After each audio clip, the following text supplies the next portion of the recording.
This morning on BRN Sunday, life after caregiving.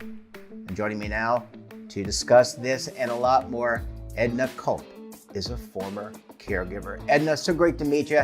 Thanks for joining us on the program this morning. Yeah, I'm very happy to be here today. Yeah, we really thank you for sharing your personal story and journey.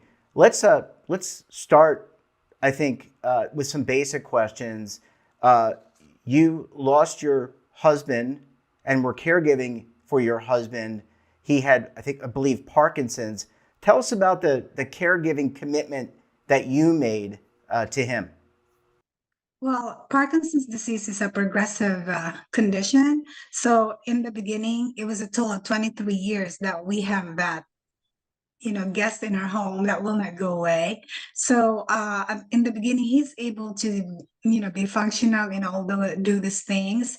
And diagnosed in 2000, by 2006, he has lost his executive functioning. So I was making all the decisions for the family.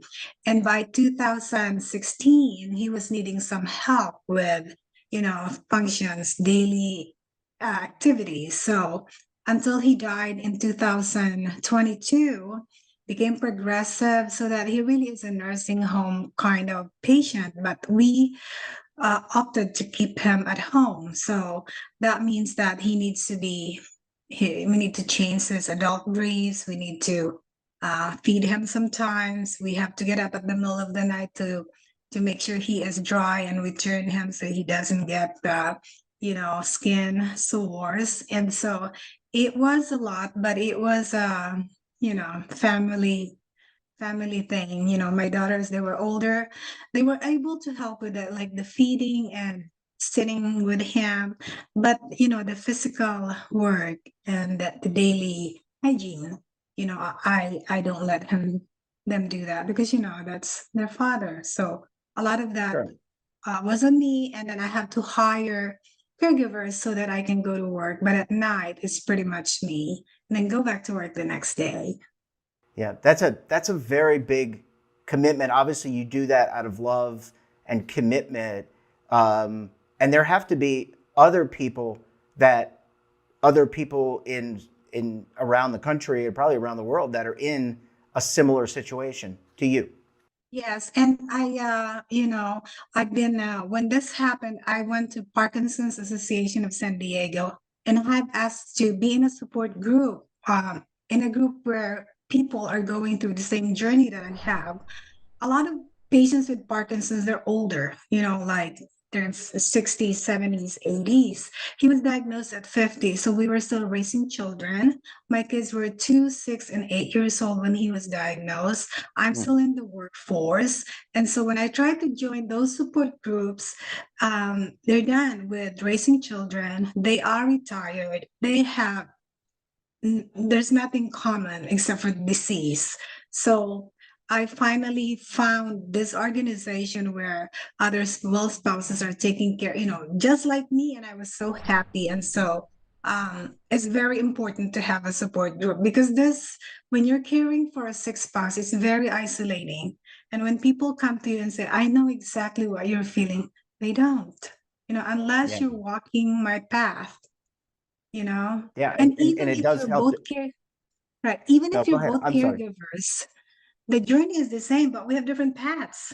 Mine can be different from yours. My resources are different. Yours, I read somewhere that, we're all in a boat, but the other one has a yacht and the other one has a dinghy, to enjoy life, but they're all different. Maybe you have an inflatable boat and the other one has a big, nice $1 million boat.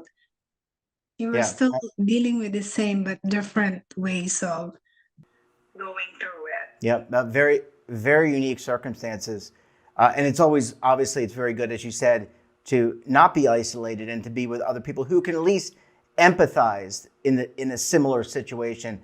And I want to talk about you lost your husband in 2022, and I want to ask you about post caregiving. What was coming out of providing care for those 20 some odd years? What was that like for you to leave caregiving as you were doing it each and every day, probably 24 hours a day?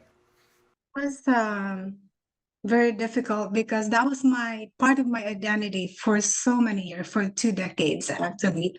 And so suddenly, when all that was gone, there was a deafening silence around here because there was usually a constant flow of people helping with this caregiving and people coming to visit family. But suddenly there was this silence, and I was alone. At the same time, my kids went on their own. So it was very, very weird. I cannot, now I'm a widow and, dealing with so many things, being alone, being a widow. Um, there was this big chunk of hours that wasn't mine. And suddenly it's all mine. I didn't even know what to do with it. So And I was going to ask you, so how did you fill that gap? Obviously, or you were telling me off in the green room, the virtual green room, that you're part of a support group. How did you plow yourself back into your life and what was important for Edna?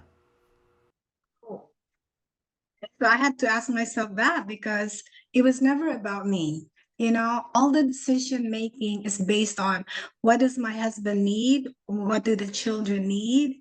And so there was no time left for Edna. So even asking myself, what do I want? It was very difficult to find that answer. So I just, decided looking for things to do, like just to fill the time. So, okay, um, where I live every Tuesday, there's a discounted movie, ticket. So it's like only $5 instead of $15. It's like, okay, every Tuesday I'm gonna watch me a movie. So I learned to go watch a movie alone, which was fine. I tried to look for concerts like, oh, there's a tribute to Brad.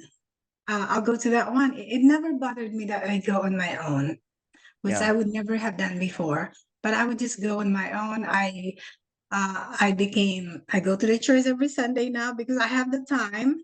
And I try to go reach out to friends that were not there anymore because I can never give them the time. So you lose yeah, friends because friendships needs nurturing and you do not have the time to nurture those friendships. So now I started reaching out to those friends, but mostly I thought that because I'm done with caregiving, I am going to stop with the support group because how is it like to live without caregiving in my life? I've been doing this since 36 years old, but every time I get pulled back in, and I finally gave up and accepted that this is probably going to be a part of my life that will always be here. And so I might as well do it. I've learned so many skills. I know all about resources. I have learned to empathize better than anyone, I think, because I've been through it. So now I continue running those support groups and before it was because I needed someone in my life who's going through the same things that I'm going through. But now it's to help those people who need it the most because I knew what it was like to be there and there's no yeah. one to reach out to. Well, that experience, I'm not a caregiver, nor have I ever been a caregiver, but that experience that you went through created set of skills that you can now help. Maybe you didn't have the someone else shepherding you through the process, but now you can take the skills that you learned and help shepherd other people through the process. And maybe at the end of the day, that's the gift that was given to you, and you can impart that on other people. Edna, we're going to have to leave it there. Thank you so much for joining us. Thank you for sharing your personal story, and we look forward to having you back on the program again very soon. Jeff, for this opportunity. And I just wish all the caregivers out there to just hang in there and reach out for people who can provide that support for you. And don't forget to subscribe to our daily newsletter, The Morning Pulse, for all the news in one place. Details, of course, at our website. And we're back again tomorrow for another edition of BRN. Until then, I'm Jeff Snyder. Stay safe, keep on saving. And don't forget, roll with the changes.